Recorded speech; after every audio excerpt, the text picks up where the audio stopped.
Halo gengs, gimana kabarnya nih hari ini? Semoga kita semua selalu dalam lindungan yang maha kuasa ya. Oh iya, by the way, baru banget nih kita ngerayain tahun baru, yaitu tahun 2023. Kira-kira kalian masih sama yang baru atau yang lama nih? Bercanda-bercanda. Oh iya, kalian tahu gak di tahun 2024 nanti, di negara kita bakal ada pemilu loh. Kira-kira kalian tahu gak nih? Atau jangan-jangan kalian gak tahu ya? Diingat-ingat juga nih, kalian udah berumur 17 tahun atau belum, atau bahkan udah ada yang lebih dari 17 tahun.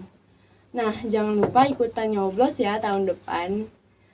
Dan kira-kira kalian udah tahu belum bakal milih siapa yang akan memimpin negeri kita ini? Jangan sampai kalian salah pilih ya. Soalnya masa depan bangsa ada di tangan anak-anak muda seperti kita ini loh. Ikuti kata hati kalian buat pilih siapa yang akan memimpin. Siapapun yang akan memimpin negeri ini nantinya, semoga menjadi pemimpin yang membawa bangsa Indonesia menjadi negara yang lebih maju lagi. Amin. Nah, di podcast kali ini, aku gak bakal sendirian nih, dan bakal ngobrolin banyak tentang kenapa sih Indonesia butuh anak muda dalam berdemokrasi. Aku bersama teman-teman aku yang berasal dari SMA N57 Jakarta bakal ngobrol-ngobrol dan bahas banyak banget tentang pemikiran kita terhadap demokrasi. Demokrasi Indonesia saat ini. Nah, sebelum masuk ke topik pembahasan kita kali ini, di sini aku mau memperkenalkan diri aku dan teman-teman aku yang ada di sini nih pastinya. Aku Yulia Indah Rahmawati yang biasa dipanggil Indah, dan teman-teman aku saya Rahma Aulia yang biasa dipanggil Rahma. Aku Tia Riani yang biasa dipanggil Tia. Nah guys, aku mau tanya nih sama kalian soal demokrasi. Apa sih opini dari kalian sendiri tentang demokrasi dari zaman kemerdekaan sampai sekarang nih di era reformasi, sebagai anak generasi Z dan anak generasi muda zaman sekarang? Kira-kira siapa nih yang mau jawab duluan? Gue, boleh gak? Oke, Rahma. Apa nih Rahma? Biasanya orang-orang menyebut demokrasi ini lebih familiar dengan istilah kedaulatan atau kekuasaan rakyat. Yang perlu kita tegaskan adalah demokrasi bukanlah melulu soal memilih presiden dan anggota legislatif lainnya. Karena memilih pemimpin dan wakil ini hanyalah sedikit contoh mengenai adanya kekuasaan rakyat. Nah, dari Rahma udah ada nih, dari Tia gimana opininya? Kalau menurut saya, demokrasi itu menjadi pilihan sistem ya, pemerintah terbaik karena dapat mengakomodasi beragamnya kepentingan dan apresiasi masyarakat. Tapi selain itu, demokrasi juga dapat berperan sebagai wadah pengikat kesepakatan nasional yang harus dihormati dan dijaga oleh seluruh masyarakat. Wah, itu kan opini kalian nih tentang demokrasi. Sekarang aku mau tanya, pengalaman apa sih yang pernah kalian alami tentang demokrasi?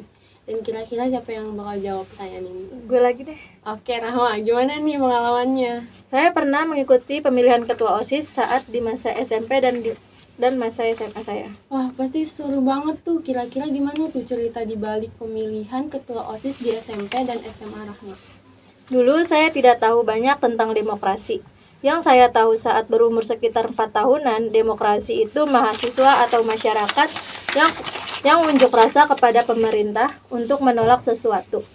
Memasuki bangku SMP, saya tahu sedikit tentang apa itu demokrasi. Contohnya, ada saat pemilihan ketua OSIS. Karena info yang saya tahu minim, jadi ya pilih yang paling cakep aja. Bodoh amat apa isi visi mereka, yang penting cakep ya coblos, itu pemikiran saya saat itu. Lanjut masa SMA. Pandangan saya lebih terbuka tentang pemilu. Ternyata pemilu itu penting loh teman-teman, tidak hanya asal coblos atau milih golput. Nah, bener banget tuh. Saya kan bergabung juga di salah satu organisasi di sekolah saya.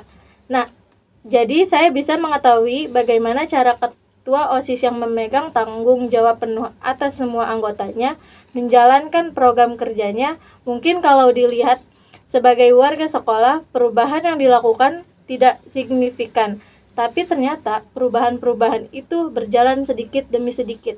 Sebenarnya gengs, kita ini butuh proses dan butuh pertimbangan serta persetujuan dari banyak pihak.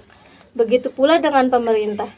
Banyak masyarakat yang menginginkan inovasi baru atau ide-ide baru untuk kotanya sehingga menuntut pemerintahan melakukan ini dan itu.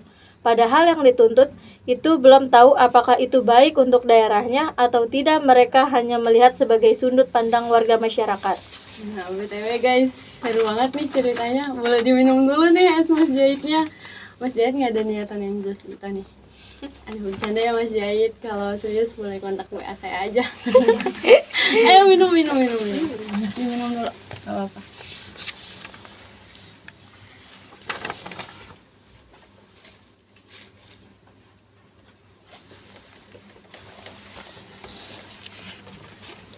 Nah, Seger udah juga ya, ya. guys. Iya. Aduh, Mas Jahit nggak ada niat Segar, endorse segar. nih. Nah, dari pertanyaan sebelumnya, apa sih yang Tia tahu tentang demokrasi dari zaman kemerdekaan sampai sekarang nih di era reformasi sebagai anak generasi Z atau anak muda zaman sekarang? Kira-kira signifikan berarti? Oke, baik. Terima kasih pertanyaan yang indah. Menurut saya, demokrasi di Indonesia cukup berkembang secara signifikan. Yang saya tahu, pada tahun 1945 hingga pada tahun 1959, Indonesia menjalani demokrasi parlementer. Hal ini membuat parlemen dan partai politik berperan penting dalam jalannya pemerintah negara. Dan pada periode kali ini, dilakukan pemilihan umum untuk yang pertama kalinya. Kemudian demokrasi parlementer diubah menjadi demokrasi presidensial, yang dimana seluruh tanggung jawab negara dipegang oleh presiden. Namun, sistem demokrasi ini menyebabkan berbagai masalah, salah satunya G30 SPKI. Nah, siapa sih yang nggak tahu peristiwa G30 SPKI? Atau jangan-jangan di antara kalian ada yang nggak tahu peristiwa G30 SPKI ini ya? Padahal filmnya udah banyak diputar di mana-mana. Dan setiap tanggal 30 September selalu ditayangkan di televisi manapun. Nah, benar banget tuh. Selanjutnya, pada tahun 1965 sampai 1998, Indonesia mengalami Orde Baru yang menganut sistem pemerintahan demokrasi Pancasila, yang dimana di masa ini sang Pancasila diterapkan untuk menciptakan kedaulatan rakyat. Di periode ini juga diciptakan pemilihan anggota DPR dan MPR. Sayangnya, di masa periode baru, kekuasaan yang dimiliki presiden menguasai politik Indonesia karena tidak adil mahasiswa. Indonesia berhasil menggeserkan presiden yang menjabat.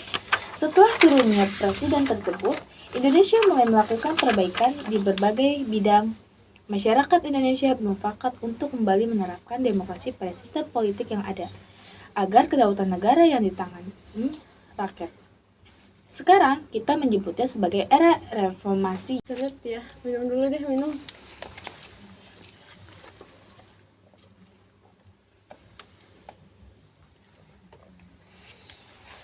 Wah, ternyata bangsa Indonesia mengalami banyak sekali perubahan ya seiring berjalannya waktu. Dari cerita tadi berarti kita sebagai anak muda harus lebih banyak mengetahui tentang demokrasi. Jangan kayak ceritanya Rahma tadi, milih ketos karena cakep doang. Tidak patut ditiru ya teman-teman. Buat kalian terutama generasi milenial dan generasi Z yang dengerin podcast kita, jangan lupa bahwa tahun depan itu ikut nyoblos ya. Intinya jangan golput sih kalau kata gue. Karena bangsa Indonesia itu membutuhkan kalian untuk menentukan bangsa kita akan menjadi seperti apa nantinya. Kalau kata Will Rogers mah, politik itu mahal, bahkan untuk kalah pun kita harus mengeluarkan banyak uang. Oke guys, jadi segitu aja obrolan kita kali ini. Terima kasih banyak buat Tia dan Rahma udah mau jadi pembicara. Dan terima kasih banyak buat kalian juga yang udah dengerin dan nonton podcast kita kali ini. See you and the next tugas. Bye.